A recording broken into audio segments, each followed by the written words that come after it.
This is a story from the north of England called Brother Jocundus. A long time ago in the north of England, two monasteries stood side by side. But although they shared a common wall between them, they shared little else, because one of them was a silent order and the other was not. And the most brother in the non-silent order was Brother Jocundus. His loud voice, merry personality, and liking for food and drink had the old abbot tearing out his tonsured hair in frustration. Now, when keeping Brother Jocundus on a short leash failed miserably, the abbot decided to give Brother Jocundus the task of running errands between the cloister and the town. Thus was the boundless energy of Brother Jocundus expended constructively, and the rest of the order had some peace. This arrangement worked very well until the day of the village fair. And on that day, Brother Jocundus went to the town as usual with a list of things to buy and a purse full of money to buy them with. But when he came upon the fair, the noise, the people, the jollity, he was completely overcome. He made straight for the wine merchant's stall, and he immediately purchased a cup of wine. Now, he did have to use some of the money from the order to buy it, but what of it? He was just curious, you see. He was just doing an experiment. He wanted to compare the wine made by the merchant with that made by his own order. But isn't it true what they say, that the road to hell always begins with the first step? And before long, Brother Jocundus had purchased another cup of wine, and another, and before long, he was as drunk as a lord. Well, when sundown came around, and Brother Jocundus had not returned to the monastery, the old abbot, fearing that he had met with some harm, told two of the brothers to go into town and find him. And find him they did. Drunk as a skunk, swooping up and down on the children's seesaw with one of the town wenches and singing at the top of his lungs, Jubilate Deo, it's up we go and down we go. Hi. Well, the brothers had managed to half drag, half carry Brother Jocundus back to the order. But when the old abbot found out what had happened, he was furious. The punishment for impiety is death. And so he commanded that Brother Jocundus be sealed up within the walls of the cellar, with nothing but a jug of fresh milk and a loaf of warm bread. Now, a few hours later, Brother Jocundus woke up with a parched mouth and a splitting headache. It felt as though all the little devils in hell were poking hot pitchforks into his eyes.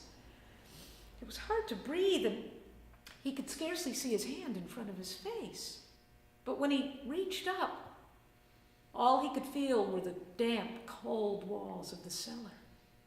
In a panic, Brother Jocundus threw himself against the wall and went bursting right through it into the cellar, not of his own order, but into the order, the silent order, next door.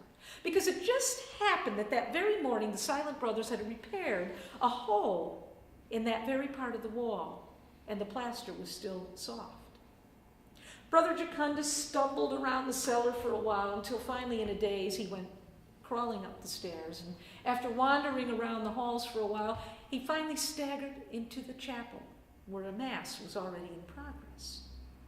And the other brothers, when they saw him, well, no one remarked upon his appearance there. Everybody just assumed that he belonged there. And when Brother Jocundus figured out what had happened, he decided that it might be a good idea to stay right where he was and avoid the wrath of his own abbot. And so the weeks passed, and there's where our story might have ended, except for a strange twist of fate. Because you see, this silent order was famed throughout all of England for the strength and taste of its brandy. And the abbot of the silent order, not liking to see men idle, gave Brother Jocundus a job. He gave him the job of cellarer, watching over the order's wine and brandy. And that's how it came to pass that late one night, while the silent brothers were asleep in their beds, they were awakened by a strange and unusual sound.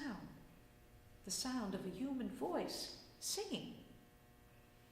They all hurried down to the cellar, and they opened the door, and there sat Brother Jocundus, pissed as a newt, lying in a puddle of brandy, and singing at the top of his lungs, Jubilate Deo, it's up we go, and down we go. Well, in the silent order, as in his own order, the punishment for impiety was death. And once again, Brother Jocundus, still drunk and insensible, was bundled up into the cellar walls with nothing but a jug of warm, fresh milk and a loaf of warm bread. Now, meanwhile, in his own order next door, all was in turmoil. The old abbot had died, and nobody could agree upon a replacement. And the elders were sitting up late into the night arguing when in burst a young novice saying, devils, ghosts, I hear singing in the cellar, but I see nothing. They followed the young novice down into the cellar.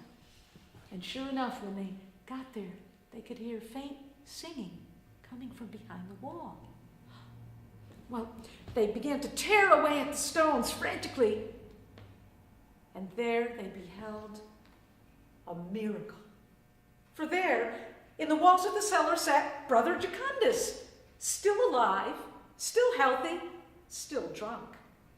The jug of milk was still fresh, and the loaf of bread, praise the Lord, was still warm.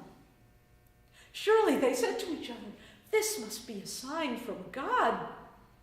And that is how Brother Jocundus came to be appointed the next abbot of his order. And I dare say it's a jollier place because of it.